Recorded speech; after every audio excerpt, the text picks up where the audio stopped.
Listen, after working with couples for more than a decade, I think it's safe to say I've seen about every type of dysfunction and unhealthy behavior known to man at this point. And let me tell you, there are a lot of creative and unique ways that people have found to relate to one another in unhealthy ways.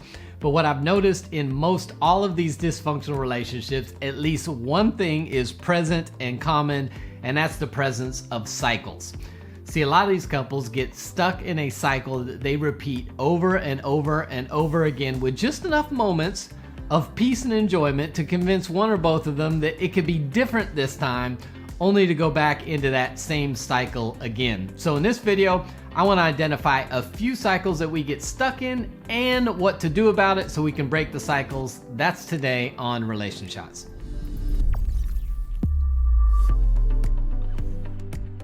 Hey, welcome to Relationshots. My name's Eric Wooten. If this is your first time hanging out with us, welcome to the place to get practical relationship advice that actually works in your relationship. If you've not already done so, go ahead and click the subscribe button and the bell notification so you don't miss upcoming videos.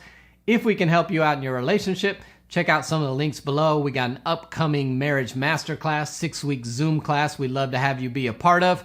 Whether it's our membership full of videos and worksheets, a book, whatever we have that may be able to help you in a relationship, check that out in the description area below. Let's talk cycles. Listen, so when I say cycle, I just simply mean a repetitive pattern of behavior that leads to negative or unhealthy consequences in the relationship. That's what I mean by a cycle. And there's lots of different cycles. Like you got, some couples have this make-up breakup cycle where they break up and then they make up and then they break up and then they make up. And the problem is this unhealthy way of relating can cause abandonment and rejection issues where people just fully don't know, and then they don't want to engage in conflict because they're fearful that if we engage in conflict and have any conflict, that means the person may break up with me and leave me, and they carry that for the rest of their life. They're conflict avoidant, and so you can imagine the issues that come up with a cycle like make-up breakup cycle. You got like codependency cycles where somebody's worth is based on their position in the relationship, and so they're willing to put up with poor behavior because they've not found their identity and their worth outside of the relationship like they should, and so they're codependent on this other person because relationship with this person is where I find my purpose, my significance, my identity, and maybe even my security. And so we end up in these codependent relationships that are unhealthy, putting up with stuff that we should not put up with. Maybe you're familiar with Emerson Eggert's Love and Respect book. He talks about a crazy cycle. So his idea is that women want love, men want respect. So if the men don't get respected, they don't give love. And then if the women don't feel love, they don't give respect. And then you stay in that cycle. Maybe it's the pain cycle. Pain cycle is simply the idea that when something my spouse does triggers an emotion in me, I then respond with a coping behavior that may trigger an emotion in them, and they respond with a coping behavior, and we get stuck in the cycle, right? So in the midst of conflict, maybe my spouse says something and I feel invalidated and unloved. And my reaction to that is I get critical and sarcastic and start saying stuff. Then my criticism and my sarcasm may make my spouse feel insignificant and unworthy, which causes them to be defensive and critical, which then causes me to feel invalidated and unloved again. And then here we go, right back through that pain cycle. So we can all get stuck in these cycles often. And when we get stuck in these cycles, we often can't move forward in the relationship. So I want to talk about if you know there's a cycle. And listen, there's probably 80 other cycles we could talk about, but I think if you're watching this video, you know if you have a cycle that repeats in your relationship, so I don't have to identify your specific cycle. You know if you're in one that's unhealthy and making your relationship dysfunctional. So the question is, what do you do about it? I would say step one would be recognition. Now, some people do not even know they're in unhealthy patterns because they don't know any better. They're only operating from what they know. So some people are saying, well, this is just what you do based on past relationships, based on the home I grew up in. I grew up in a dysfunctional home. This is all I know. I just think this is what you do in a relationship. And so if you don't recognize that your behaviors are dysfunctional, you're never going to know how to change them and get out of the pattern. So if you are unaware, let me help you out. These are some behaviors that are absolutely unhealthy and dysfunctional, and will keep you in a bad cycle. Physical abuse, like pushing, hitting, kicking, these are not healthy ways to relate to others. They're not okay. Maybe emotional or mental abuse, name calling, derogatory names, yelling, threatening. Those are unhealthy behaviors. Dishonesty, lying, cheating, stealing, telling stories that don't add up. That's not healthy behavior. Controlling or jealousy. They control everywhere you go, who you see, your access to money in the relationship. And then things like avoidance, an unwillingness to address any issues, emotionally or physically unavailable when things need to be talked about. Those are examples of behaviors that are just unhealthy. And for some of you, those may be normal because you've been in multiple relationships like that, or that's how you grew up and you just went, oh, I didn't know that I shouldn't have to put up with that. You shouldn't have to put up with it. That's not a healthy relationship. So if any of those things are present, we need to figure out how to break those. So first step is obviously recognition. You need to know. And sometimes if you don't recognize, that's why you need an outside perspective and voice. Maybe a counselor, mentor, trusted friend to say, hey, what you're experiencing in the relationship is not healthy.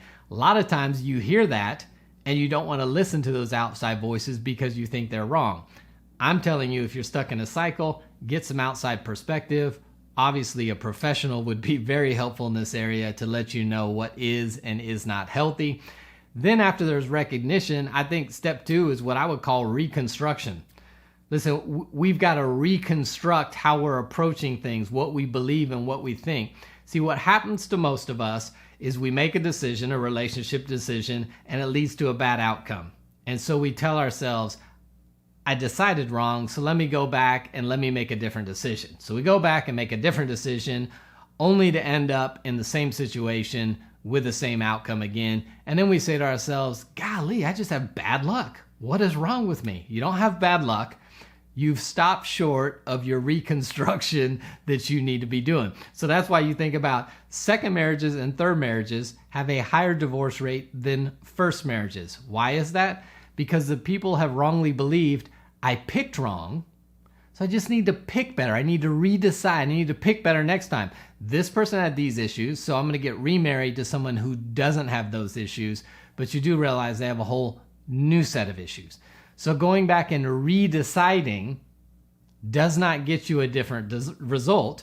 And we see that with second and third and fourth marriages. The problem is, here's how we all operate in life. We all have sets of beliefs.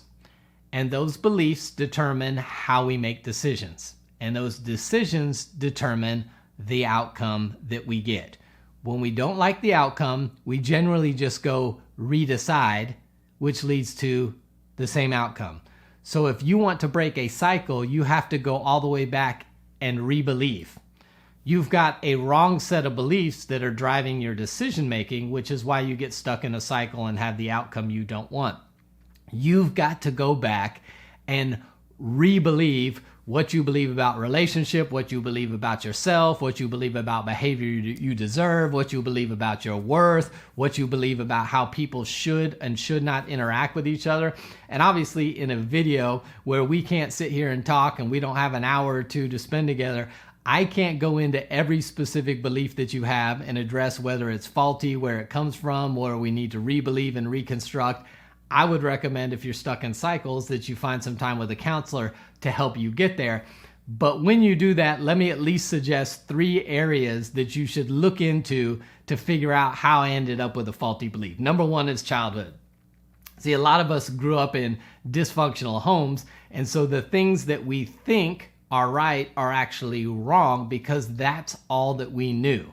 So some of us have to go back and go, listen, this is what I grew up seeing, but this is not healthy. So I've got to re-believe some things based on what was modeled for me. I think a second area you want to go back and look at are past relationships.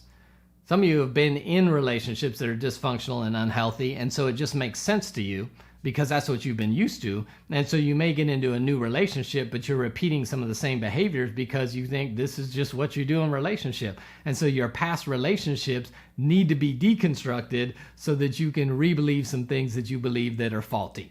So our childhood, I think past relationships, and then I would say undealt with trauma. So past trauma that has caused beliefs that are not serving us well. Anytime you have trauma in your life, you buy some beliefs in those moments of trauma that now determine the decisions you make and the things you believe, right? So let's say you grew up in a home and mom and dad divorced when you were little. You heard them fighting about you a lot. Dad leaves and he really has no interaction with the family. In that moment of trauma of dad leaving mom and leaving the family, you may believe that it's your fault.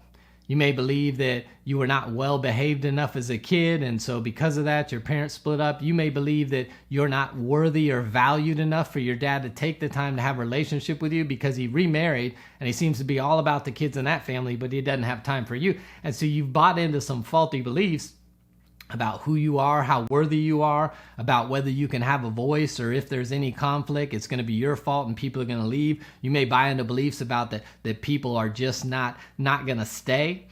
Maybe you've been in past relationships where they've been unfaithful, and that trauma has told you that you can't ever trust somebody, has told you that you can't give all of yourself into a relationship because you can't trust that somebody will handle that well. But you've got these beliefs centered around trauma that are hurting you as you make decisions in future relationships. And certainly physical, emotional, or sexual abuse as a child is going to cause some beliefs to be ground in you, deep in your soul, that are going to prevent you from operating in healthy ways in your relationship. So I think you need to go back with undealt with trauma, and you may have to evaluate maybe some beliefs that came from that. Listen, it's easy for us to stay in cycles because we're all drawn to familiarity. And even though you know that the patterns are unhealthy and maybe dysfunctional and not helping your relationship, because they're familiar to you, you know what to do and how to handle them and how to navigate them. And so it's easy to repeat cycles simply because they're familiar. We've got to go back and re-believe some things that we believe that are causing us to make decisions that are giving us outcomes that we don't want. That's how you break a cycle, and I think you usually need some outside help from some people, but oftentimes you may be able to read a book or get some other resources that help you reframe some things. But that's how you recognize a cycle. That's how you break a cycle, not by redeciding, but by re-believing some things that you believe that are not helping you get to where you want to be. Love to hear your thoughts on this, or maybe some tools and some ways that you have been able to break negative relationship cycles that will help other people as they watch this video and see the comments as well. Again, if there's anything we can do to help you in your relationship, maybe it's becoming a part of our membership community and having resources and other people that are trying to do the same thing as you, joining a class, getting some of the resources, check out the description area below. And until next time, I'll see you right back here on Relationships.